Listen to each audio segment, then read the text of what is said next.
उसकी जो आपके बेटे की जो आंखें हैं, उसकी आंखें आपने लगाई या भगवान ने लगाई?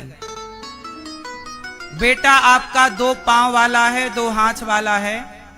यदि लंगड़ा होता तो आप क्या कर लेती मां होकर, और आप क्या कर लेते पिता होकर?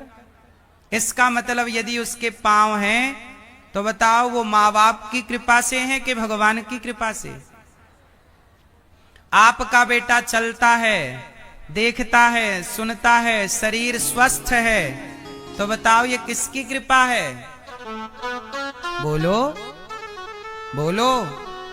बहुत सारे लोग होते हैं जो लंगड़े होते हैं, अंधे होते हैं। यदि अंधा है तो आप माँ बाप होकर भी कर क्या लोगे? कोई लंगड़ा है तो आप माँ बाप होके भी कर क्या लोगे? यदि माँ बाप ही सब कर लेते तो फिर कोई बच्चा अंधा ना होता, फिर कोई बच्चा लंगड़ा ना होता, फिर कोई बच्चा बहरा ना होता। इसका मतलब है कि आप कहते हो ये बेटा मेरा है, बताओ क्या है उसके भीतर आपका?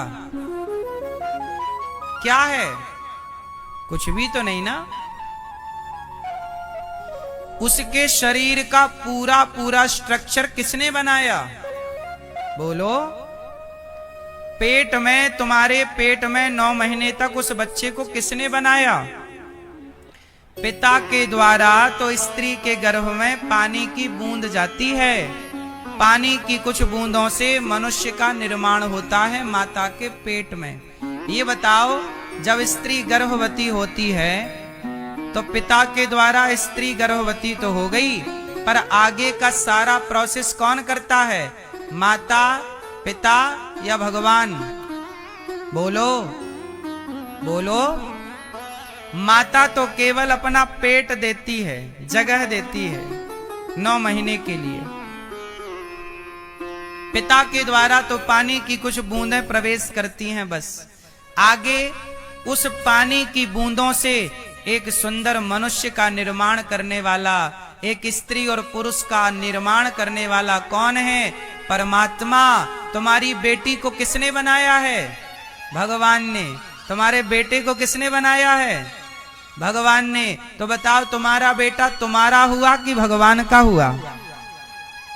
बोलो, किसका है? आप किसकी प्रॉपर्टी हैं? अपने माँ बाप की या भगवान की? पहले नंबर पर आप पर भगवान का अधिकार है। वो जब चाहें आपको बुला लें, आप कुछ नहीं कर सकते। क्यों? ईश्वर हमें और आपको बुला लें तो क्या हमारे माँ बाप रोक सकते हैं? बोलो। इसका मतलब है कि हम पर अधिकार किसका है? ईश्वर का। हम किसकी प्रॉपर्टी हैं? ईश्वर की। ईश्वर चाह रहे हैं कि मैं मुजफ्फरपुर आऊं, आपके बीच में आऊं, आपको ये बातें सुनाऊं, आप भी यहां आए, सुने। आपको, हमको विधाता ने यहां मिलाया है। ये भी ईश्वर की कृपा से हम और आप मिले हैं। हम और आप यूं ही नहीं मिल गए। ये बात हम और आप यूं ही नहीं कर रहे हैं। ईश्वर की मर्जी है कि ये बात आपको पता चले, आप इस घमंड से बाहर आए कि ये बेटा मेरा है। बेटा आपका नहीं, भगवान का है। बेटी आपकी नहीं, भगवान की है। इसलिए कहता हूं, ये झूठा अभिमान ना पालो कि ये बेटा मेरा है। सौंप दो अपने बच्चों को। अब सौंप दिया इस जीवन का सब भार तुम्हारे हाथों में। हे प्रभु, ये परिवार आपका, ये व्यापार आपका, सब कुछ आपका, सब कुछ सौंप दो।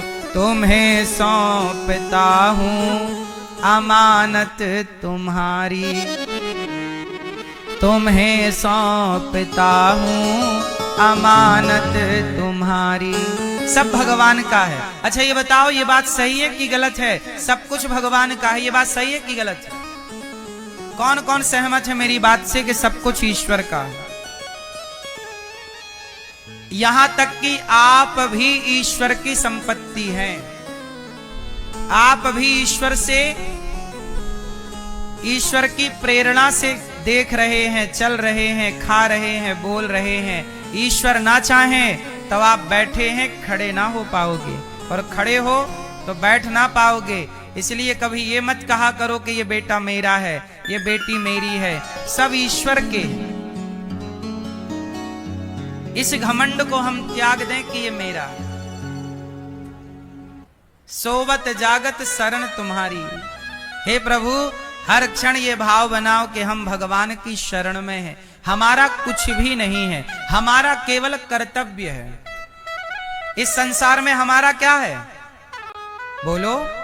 ना इस संसार में बेटी हमारी, ना बेटा हमारा, ना परिवार हमारा, ना व्यापार, यहां तक कि ये शरीर भी हमारा नहीं है। पर एक चीज है जो हमारा है, बताओ क्या? बोलो। कर्तव्य। हमारा क्या है? जोर से बोलो। मेरे तो गिरधर गोपाल भगवान हमारे हैं, ये बात सही है, पर कर्तव्य भी मेरा है। मेरा क्या है?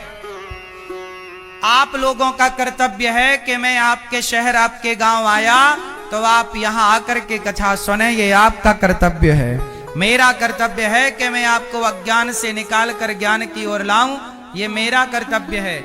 मेरा कर्तव्य अलग है, आपका कर्तव्य अलग है। पिता का कर्तव्य अलग होता है, पुत्र का कर्तव्य अलग होता है, हाँ या ना?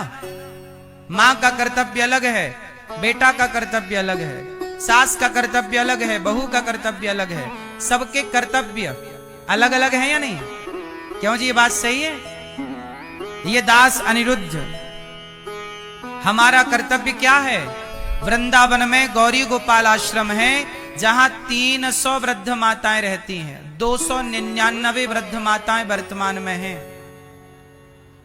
कल एक वृद्ध मां और आ गई जब मैं यहां आया तो। गौरी गोपाल आश्रम में लगभग 300 वृद्ध माताएं हैं। ये वही वृद्ध माएं हैं जिनके अपने बेटों ने अपने कर्तव्य का पालन नहीं किया और अपनी मां को घर से धक्के मारकर निकाल दिया। जब बेटियां अपने माँ बाप को, अपनी माँ को घर से निकालती हैं और निकालते हैं, तब वो माँ मेरे पास आती हैं और मेरा कर्तव्य हो जाता है कि मैं उन माँ का बेटा बनकर उनकी सेवा करूं।